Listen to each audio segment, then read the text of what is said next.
Apply பண்ணாமலே job உங்களை தேடி வரணுமா? அதுக்கான ஆப் தான் டிக்விக். TickBig, a one go-to platform for all professionals, freelancers, students, brands and institutions. Rewrite your limits. Sign up now. இந்த old ஃபார்முலாக்குள்ள Vijay நீங்கள் ஃபிட் பண்ண முடியாது. அப்போ இங்கே வந்து 1 year ஓட்டு இருக்குது, இங்கே வந்து இப்போ இந்த மாதிரி இது மற்ற கட்சிகள் பண்ணுறது. இதுக்கு எதுக்கு விஜய்? இந்த entire Tamil Nadu is after him. அதை கேஸ்ட் ஈக்குவேஷனை பார்க்கணும்னு அவசியம் இல்லையே. அப்போ விஜய் தலைமையில் எந்த மாதிரியான கட்சிகள் உள்ளே வரும்னு நீங்கள் நினைக்கிறீங்க சார்? கூட்டணின்றது எசென்ஷியல் கிடையாதுங்க. திமுககாரங்க திமுக எவ்வளோ ஊழல் பண்ணாலும் அந்த கட்சிக்கு தான் ஓட்டு போடுவாங்க. அதிமுகவுக்கு ஓட்டு போடுகிறவர்கள் அதிமுக எந்த அளவுக்கு மோசமான ஒரு கவர்னன்ஸ் கொடுத்தாலும் அவங்களுக்கு தான் ஓட்டு போடுவாங்க. இந்த ஆட்சி மாற்றம் யாரால் நடக்குது? திமுக கட்சிக்காரர்களாகவும் அதிமுக கட்சிக்காரர்களும் நடக்கல. காமனர்ஸ் இருக்காங்க, எங்கேயுமே வந்து சேராத ஒரு கூட்டம். அது எங்கே ஷிஃப்ட் ஆகுது அப்படின்றத பொறுத்து தானே. டிவிகேக்கு வந்து எந்த விதமான ஒரு ஐடியாலஜியும் கிடையாது, அந்த பொலிட்டிக்கல் பார்ட்டிக்கு ஒரு ஃபவுண்டேஷன் கூட கிடையாது. கிட்டத்தட்ட ஒரு அட்டைக்கு சமம், ஒரு கார்ட்போர்டு டிவிகே. துணை முதல்வர் யாரெல்லாம் விமர்சித்தார்? ஏடிஎம்கே விமர்சித்தார், பிஜேபி விமர்சித்தார், டிவிகே விமர்சித்தார். மற்ற வேறு கட்சிகள்லாம் இங்கே இருக்குல்ல, ஏன் விமர்சிக்கல?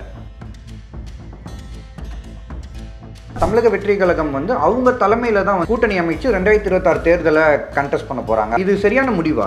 ரொம்ப சரியான முடிவுன்னு தான் நான் நினைக்கிறேன். ஏன் இதில் என்ன, இந்த முடிவில் என்ன தவறு இருக்குது? நம்ம தேர்தலை சந்திக்கணும். ஆல்ரெடி இங்கே டிஎம்கே தலைமையிலான ஒரு கூட்டணி அப்படியே இருக்குது, ஏடிஎம்கே ஆல்ரெடி என்டிஏ கூட்டணி ஃபார்ம் பண்ணி ஒரு பக்கம் இருக்குது.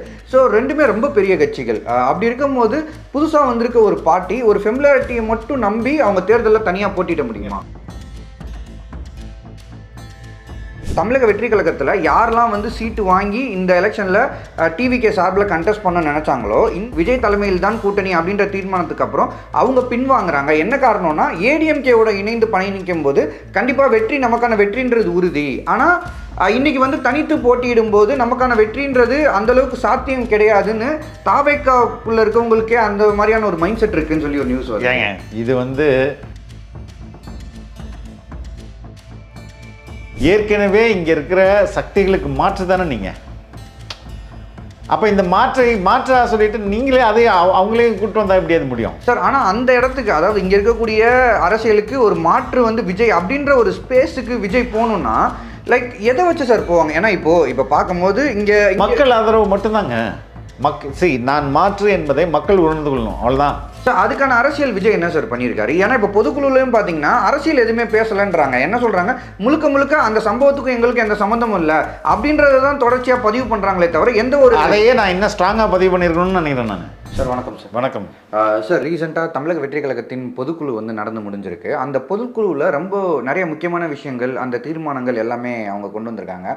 ஸோ அதில் ஒரு முக்கியமான முடிவு என்னென்னா, அந்த பொதுக்குழுக்கு அப்புறம் நமக்கு கிடைத்த ஒரு முக்கியமான டேக்அவே, ஒரு புரிதல் என்னென்னா, தமிழக வெற்றி கழகம் வந்து அவங்க தலைமையில் தான் வந்து கூட்டணி அமைச்சு 2026 தேர்தலை கண்டெஸ்ட் பண்ண போகிறாங்க அப்படின்ற ஒரு முக்கியமான விஷயத்தை அவங்க அந்த பொதுக்குழுவில் அவங்க பதிவு பண்ணியிருக்காங்க, தமிழக வெற்றி கழகம். ஸோ ஆனால் விஜய் அவர்கள் எடுத்த இந்த முடிவை நீங்கள் எப்படி பார்க்குறீங்க? இது சரியான முடிவா?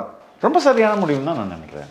ஏன் இதில் என்ன, இந்த முடிவில் என்ன தவறு இருக்குது? இல்லை சார், இப்போ ஒரு புது பார்ட்டி உள்ளே வராங்க, ஓகே, அந்த பார்ட்டிக்கான ஃபெமிலாரிட்டின்றது மக்கள் மத்தியில் பெரிய லெவலில் இருக்குது, எல்லாமே ஓகே. பட் ஸ்டில் நம்ம தேர்தலை சந்திக்கணும். ஆல்ரெடி இங்கே டிஎம்கே தலைமையிலான ஒரு கூட்டணி அப்படியே இருக்குது, ஏடிஎம்கே ஆல்ரெடி என்டிஏ கூட்டணி ஃபார்ம் பண்ணி ஒரு பக்கம் இருக்குது.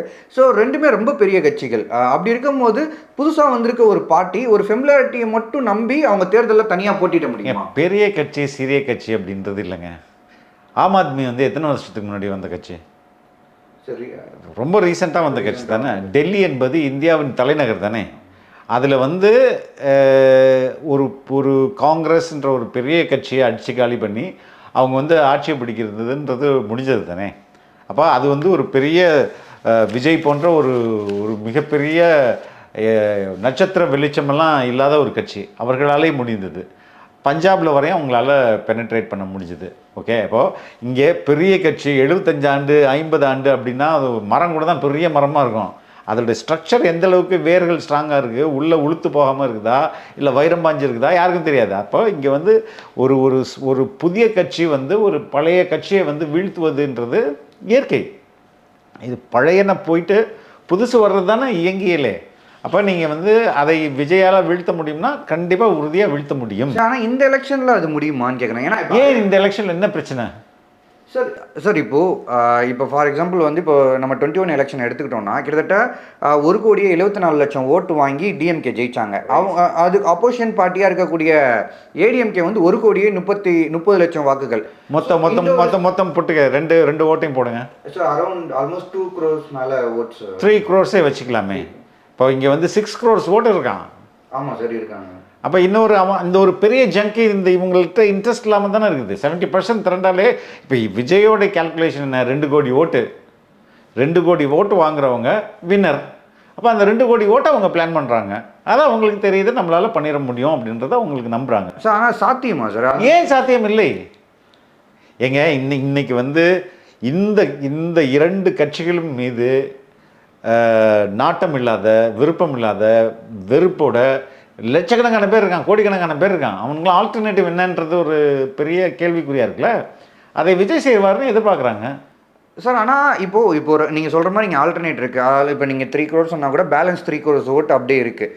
அப்படி இருக்கும்போது அவன் எல்லாருமே விஜயை சூஸ் பண்ணுறதுக்கான ஒரு ரீசன் ஒன்று தேவைப்படும்ல. இப்போ அரவிந்த் கெஜ்ரிவால் எடுத்துக்கிட்டீங்கன்னா சேஞ்சிங்க தேவைப்படுது, மாற்றம் தேவைப்படுது. யாராவது நம்மளுக்கு நல்லா ஒரு கவர்னன்ஸ் கொடுத்துட மாட்டாங்களா அப்படின்னு ஒரு மக்களுக்கு ஆசை இருக்குது.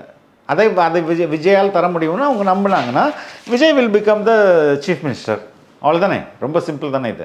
விஜய் எடுத்த இந்த முடிவு டிஎம்கேக்கு சாதகமாக தான் போய் முடியும் அப்படின்றாங்க. ஏன்னா 4 corner ஃபைட் வரும்போது டிஎம்கேக்கு தான் அது அட்வான்டேஜ் அப்படின்றாங்க. எப்படி? திமுக ஓட்டர்ஸ் திமுக ஓட்டு போகிறாங்க, ஏடிஎம்கே ஓட்டர்ஸ் ஏடிஎம்கே ஓட்டு போடுவாங்க.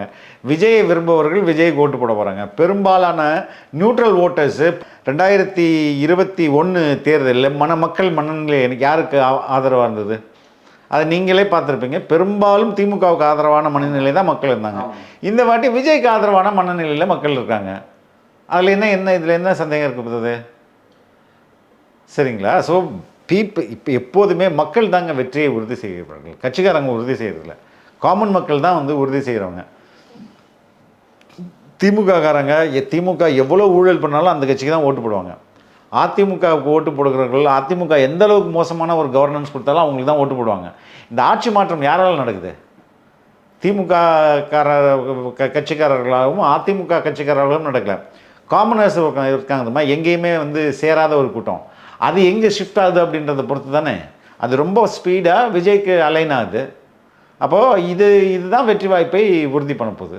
ஓகேங்க சார். இப்போ ரெண்டாவது இதில் திமுகக்காரன் எத்தனை பேர் வந்து இப்போ விஜய்க்கு போட போகிறாங்க, அதிமுகவில் எத்தனை பேர் போக போகிறாங்க, அதுவும் இருக்குல்ல. எல்லாருக்குமே நாடு நல்லா இருக்கணும்னு ஆசை இருக்கும்லங்க எல்லாருக்குமே. இப்போ நான் உட்பட நீங்கள் உட்பட நம்ம கண்ட்ரி ஏன்டா இப்படி இருக்குது, கொஞ்சம் பெட்டராக இருக்கலாமே, ஊழல் இல்லாமல் இருக்கலாமே, லஞ்சம் இல்லாமல் இருக்கலாமே, இப்படியே கொள்ளையடிக்கிறானுங்களே, நம்மளுடைய வரி பணத்தை கொள்ளையடிக்கிறாங்க, நம்மளுக்கு எதையுமே சரி பண்ண மாட்டேங்கிறாங்களே அப்படின்னு இந்த வருத்தம் எல்லாருக்கும் இருக்குல்ல.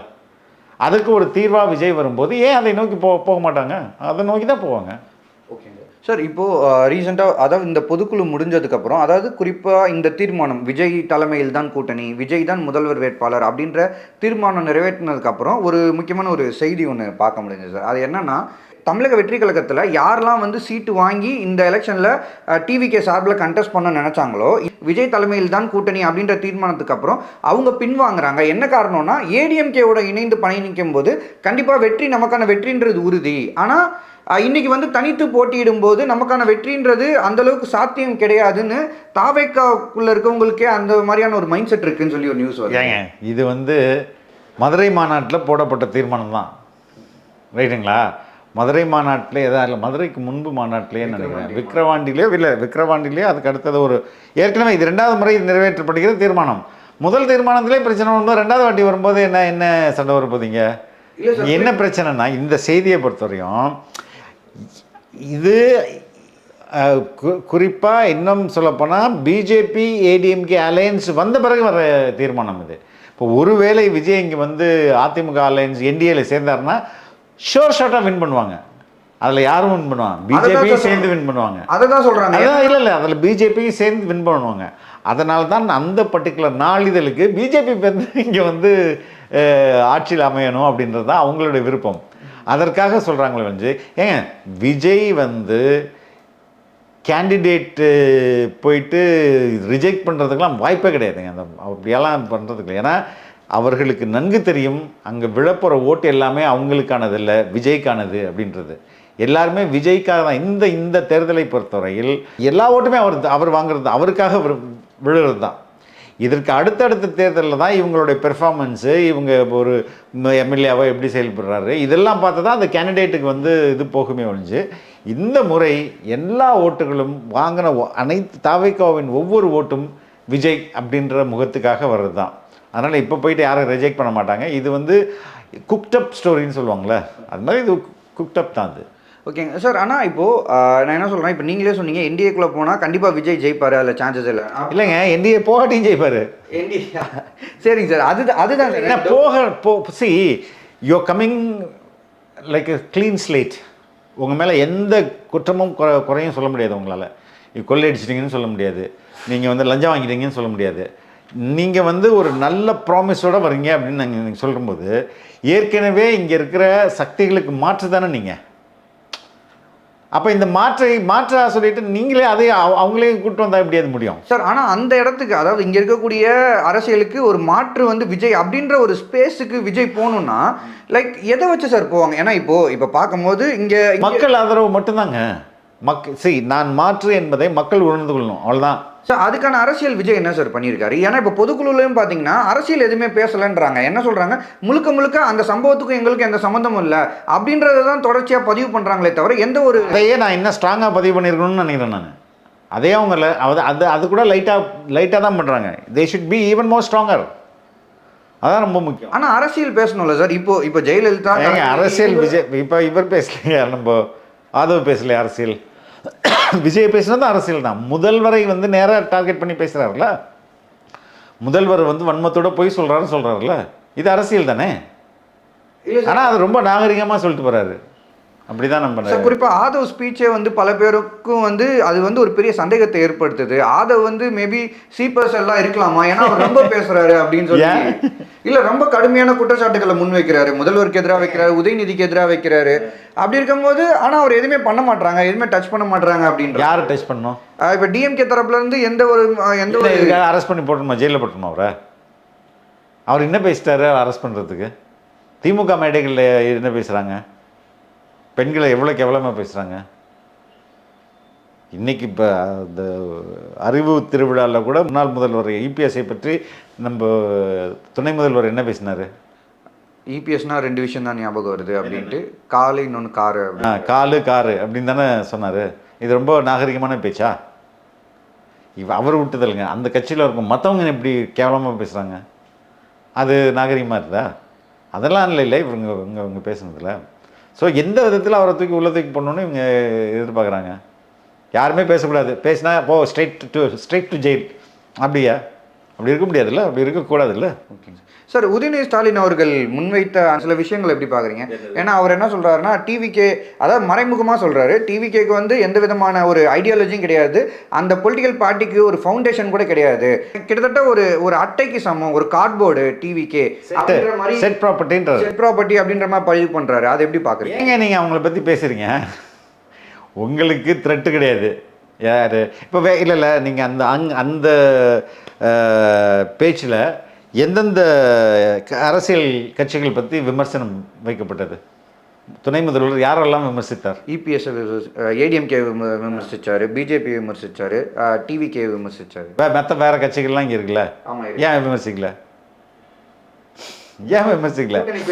இல்லை, இவங்களுக்கு பிரச்சனை இதுதான். எனக்கு வந்து பெரிய தலைவலி வந்து விஜயா உட்காந்துருக்கிறாரு அப்படின்றது தான் அவங்களுடைய பதட்டம். அந்த பதட்டம் தான் தாவேக்காவை பற்றி மறைமுகமாக பேச சொல்லுது. வேற எதுவுமே கிடையாது. இப்போ ஒரு பெரிய பொலிட்டிக்கல் பார்ட்டி அவங்க விஜய் விமர்சிக்கிறாங்க, அவ்வளோ ஈஸியாக வந்து டிஎம்கே வந்து ஒரு கட்சியை விமர்சிக்க மாட்டாங்க. ஸ்டில் அவங்க வந்து அவங்களுக்கு ஈக்குவலான ஆப்போனண்ட்டாக தெரிஞ்சாதான், தெரிஞ்சதுனால தானங்க பண்ணுறாங்க. ரொம்ப சீக்கிரமாக அவங்க they will also study, they will also do some research, they will also அவங்கள்ட்ட இருக்கிற இன்டெலிஜென்ஸை வந்து பயன்படுத்துவாங்க, அதிகாரிகள்கிட்டேருந்து இன்புட் வாங்குவாங்க, நிறுவனங்கள்டேருந்து இன்புட் வாங்குவாங்க. அந்த இன்புட்லாம் வாங்காமலாம் இருந்திருப்பாங்க. அந்த இன்புட்ஸ் வந்து அவங்களுக்கு வேறு மாதிரியான செய்தியை கொடுத்துருக்கும்ல. ஐயோ நம்மளுக்கு ஆப்பு புலர்களா அப்படின்னு நினைக்கும் போது தானே அவங்க மேலே கோபம் வரும். அதோடைய வெளிப்பாடு தான். இல்லைன்னா மற்ற கட்சிகள் எத்தனையோ இருக்குது, ஏன் அதை பற்றியெல்லாம் ஒன்றுமே விமர்சிக்கலை? சார் ஆனால் இப்போ நமக்கு தெரிஞ்ச வரைக்கும் என்ன சொல்கிறேன்னா விஜய் கிட்ட வந்து விஜய் அவர்கள்கிட்ட 25% ஓட் பேங்க் இருக்குது அப்படின்னு சொல்லி எல்லாருமே பதிவு பண்ணுறாங்க. 25% தானே சார்? யார் யார் எல்லாருமே பதிவு பண்ணுறாங்க? அவங்க பதிவு பண்ணுறவங்க திமுகவுக்கு எவ்வளோ கொடுக்குறாங்க? சார் திமுக 2%லன்னு சொன்னாங்க விஜய். இப்போ எப்படி 25%க்கு வந்தாங்க? ஆமாம், இன்னைக்கு பரவாயில்ல, எல்லாருமே 25% பரவாயில்ல. யார் சார்? இந்த பிரிண்ட்னு சொல்லி ஒரு விடும் ரைட்டு. அவங்க டிஎம்கேக்கு எவ்வளோ கொடுக்குறாங்க? That is very important. நீங்கள் 25% விஜய் கொடுங்க, டிஎம்கேக்கு எவ்வளோ கொடுக்குறாங்க? 50க்கு மேலே கொடுக்கும். அப்புறம் அதே அப்போது இங்கே வந்து விஜய் 25ன்றது அவங்களுடைய எதிர்பார்ப்போட உச்சம். ஓகே. ஃபஸ்ட்டு எலெக்ஷனில் 25% அப்படின்றது உங்களுக்கு அந்த ஆச்சரியத்தை ஏற்படுத்தும். ஆனால் திமுகவுக்கு எவ்வளோ கொடுக்குறாங்க?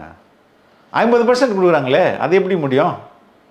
அப்போ விஜய் வந்து இப்போ டிஎம்கேக்கு ஏடிஎம்கேக்கு எவ்வளோ 25%? ஏடிஎம்கேக்கு 35, அதாவது என்டிஏவோட கன்சால்டேட் ஆனால் எப்போ இதே what is how is it possible? How can DMK can have 50? அப்போ இங்கே உள்ள உளவியலை குழப்பி விடுறது தானே. நீங்கள் என்ன தான் நீங்கள் நினைக்கலாங்க, நீங்கள் நினைக்கலாம், உங்கள் பகுத்துட்டுக்காரங்க நினைக்கலாம், உன் ஃப்ரெண்டு நினைக்கலாம், நான் நினைக்கலாம் விஜய் வந்து சிஎம் ஆயிடுவார். ஆனால் மக்கள் வந்து சிஎம்மாக ஏற்றுக்கல, டிஎம்கே தான் அப்படின்னு நீங்கள் வந்து பிரெயின் வாஷ் பண்ணுறதுக்கு இந்த நம்பர் உங்களுக்கு உதவுது இல்லை. ஆனால் மக்கள் வந்து விழிப்பானவர்கள். அவங்களுக்கு தமிழ்நாட்டுக்கு என்ன வேண்டும், தமிழ்நாடுக்கு என்ன வேண்டும், யார் வேண்டும் என்பதை மக்கள் முடிவு பண்ணுவாங்க. They are very clear. They know what Tamil Nadu wants. Sir, அப்போ விஜய் வந்து வெற்றி பெறுவதற்கான வாய்ப்புகள் ரொம்ப அதிகம்னு சொல்கிறீங்க. அப்போ எவ்வளோ % வரைக்கும் வருவாங்க நீங்கள்? இட் டிபெண்ட்ஸுங்க. நம்ம என்ன ஜோசியமாக நான் வந்து சர்வே கண்டக்ட் பண்ணல. உண்மையிலே கண்டக்ட் பண்ணேன்னா நான் ஓப்பன் மைண்டோட பண்ணால் நான் உண்மையை சொல்ல போகிறேன். பட் சர்வே என்ன அந்த அந்த அந்த அந்த டூல் ரொம்ப முக்கியமானது, ரொம்ப ரொம்ப அறிவியல் பூர்வமான டூல் அது. ஆனால் அந்த டூலை நீங்கள் உங்கள் விருப்பத்துக்கு வளர்ச்சிக்கலாம். அதுவும் நடக்குது. அதை தான் நான் முக்கியமாக சொல்கிறேன். Okay sir. சார், இப்போது டிடிவி தினகரன் வந்து விஜயோட கூட்டணி பேச்சுவார்த்தையை ஆரம்பிச்சிட்டாங்க. இன்ஃபேக்ட் வந்து அவங்க ஸ்டாம்பேடுக்கு முன்னாடியே பேசிகிட்டு இருந்தாங்க. அதுக்கப்புறம் கொஞ்சம் பாஸ் ஆச்சு. இப்போ மறுபடியும் ஸ்டார்ட் பண்ணியிருக்காங்க. ஃபோன் கான்வர்சேஷன்ஸ் நிறையா நடக்குது அப்படின்னு சொல்லி சொல்கிறாங்க. அது அப்படின்னு யார் சொல்கிறது? சார், டைம்ஸ் ஆஃப் இந்தியாவில் சொன்னேன். இல்லைங்க, ஐ டோன்ட் திங்க் ஸோ. அப்படி பெருசாக நான் தினமலரில் ஒரு 5 நாளைக்கு முன்னாடி ஒரு விஜய் விரும்பலை அப்படின்ற மாதிரி ஒரு செய்தி போட்டாங்க. சரி, அது அப்படி வந்து மறைமுகமாக நடத்திலாம் ஒன்று.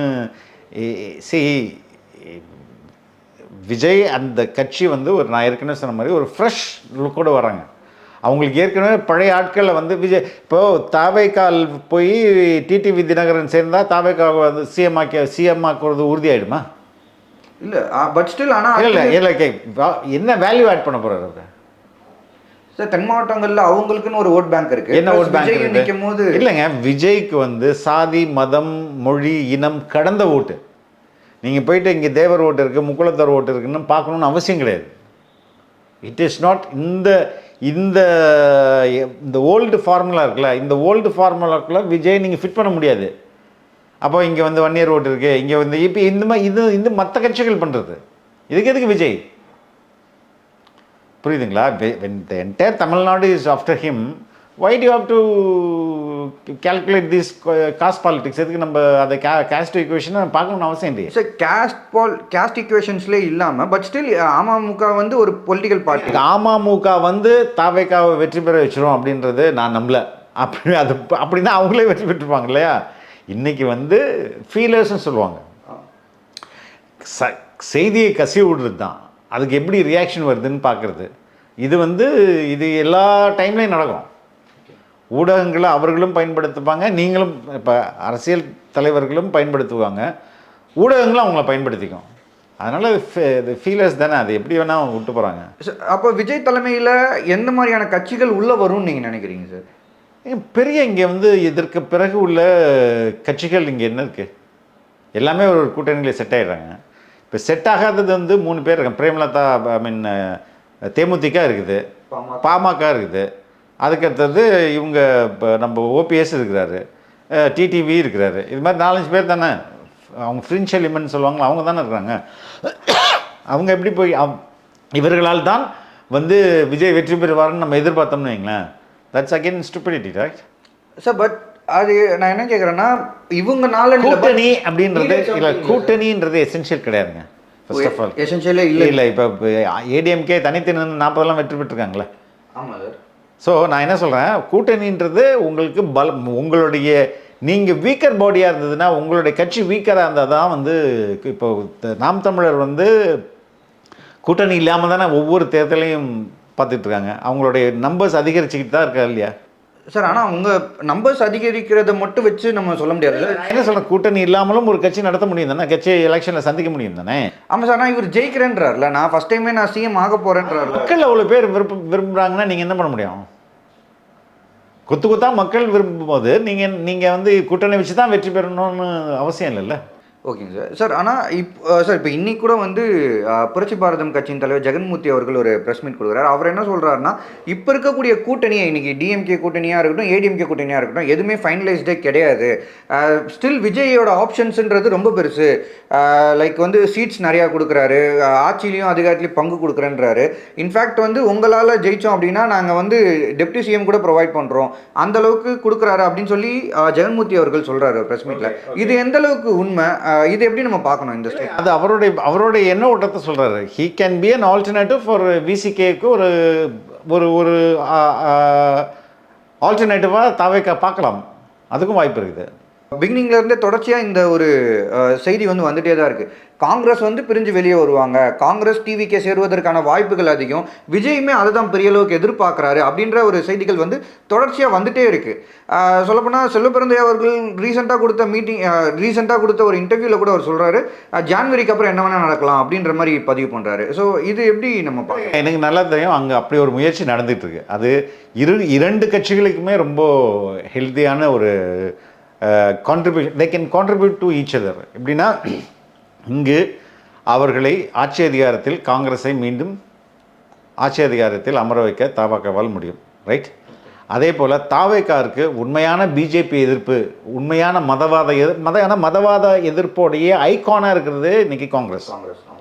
நான் சொல்கிறது நேஷனல் லெவலில் ஐகானாக இருக்கிறது காங்கிரஸ். ஐ மீன் அப்போது மதவாதத்தின் உண்மையான எதிர்ப்பாளர் காங்கிரஸ் அப்படின்னு ராகுல் காந்தி அப்படின்னு வச்சுக்கும்போது, அவருடன் இவர் அலைன் ஆகும்போது இவர்களுக்கு உண்மையிலே அந்த பிஜேபி எதிர்ப்புன்னு இங்கே தமிழ்நாட்டில் டிஎம்கே வைக்கிறது அந்த அஜெண்டா தான்.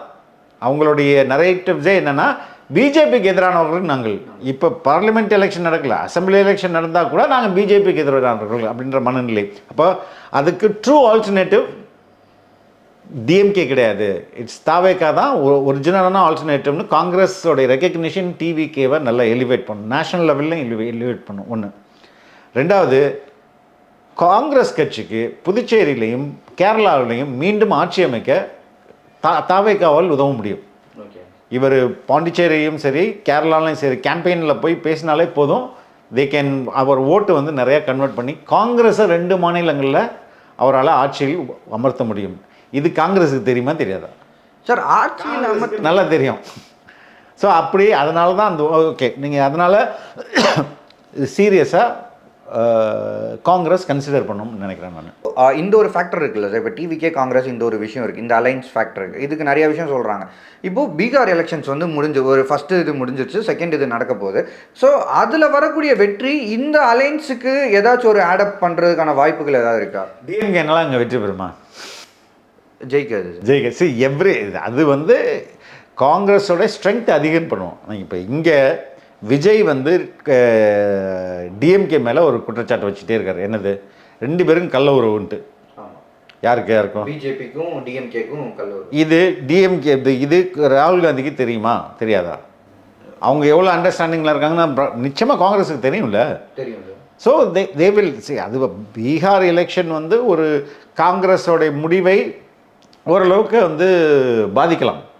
அது பீகார் எலெக்ஷன் ரிசல்ட் வந்து இந்த விஷயம் பெருசாக தமிழ்நாட்டில் இம்பேக்ட் பண்ணாது.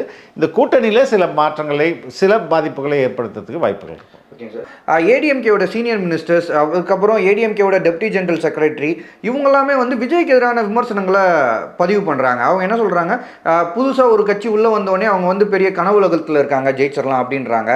நத்தம் விஸ்வநாதன் மாதிரி சீனியர் மினிஸ்டர்ஸ் என்ன சொல்கிறாங்க, 10 படம் நடித்தா ஆட்சி அமைச்சிட முடியுமா, அரசியல் ஆசை வந்து உடனே வந்துடுது அவங்களுக்குலாம். அவர் யாரை சொல்கிறாருங்க? உதயநிதியை சொல்கிறாருங்க. நீங்கள் வேற சார். அப்போ அது விஜயை சொல்லியா? விஜய் சார் உதயநிதி தான். That applicable to both, right? Sir ஆனால் அவங்க வந்து அப்படி நம்பர்ஸை பார்த்தீங்கன்னா விஜய் இது அதிகங்க. 10 படம் நடிக்கல. 10 படம் நடித்தது யாரு?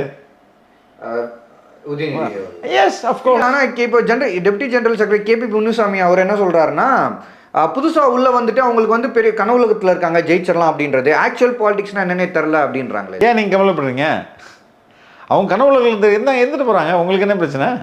இல்லை சார், இன்கேஸ் ஏடிஎம்கேவும் எதிர்ப்பு தாவே இல்லை ஏங்க, இது வந்து கட் த்ரோட் பிஸ்னஸ். பாலிடிக்ஸ்ன்றது ஒருத்தருக்கும் கொடூர முகங்கள் தான் இருக்கும். அவங்க வந்து இனிமே தாவேக்கா நம்மளை மதிக்கல, கூட்டணிக்கு சேர்க்கலன்னும் போது திருப்பி அடி அப்படின்றத அவங்க தொடருவாங்க, ரைட்டுங்களா? ஆனால் they will also get exposed. இவங்க எப்படி எக்ஸ்போஸ் ஆகிறாங்களோ அதே மாதிரி அவங்களும் எக்ஸ்போஸ் ஆகுவாங்க. நிறையா முக்கியமான விஷயங்களோட ஷேர் பண்ணிங்க சார். நேரம் முழுக்க நன்றி. ரொம்ப நன்றி, தேங்க்யூ. அப்ளை பண்ணாமலே ஜாப் உங்களை தேடி வரணுமா? அதுக்கான ஆப் தான் டிக்பிக். TickBig, a one go-to platform for all professionals, freelancers, students, brands and institutions. Rewrite your limits. Sign up now.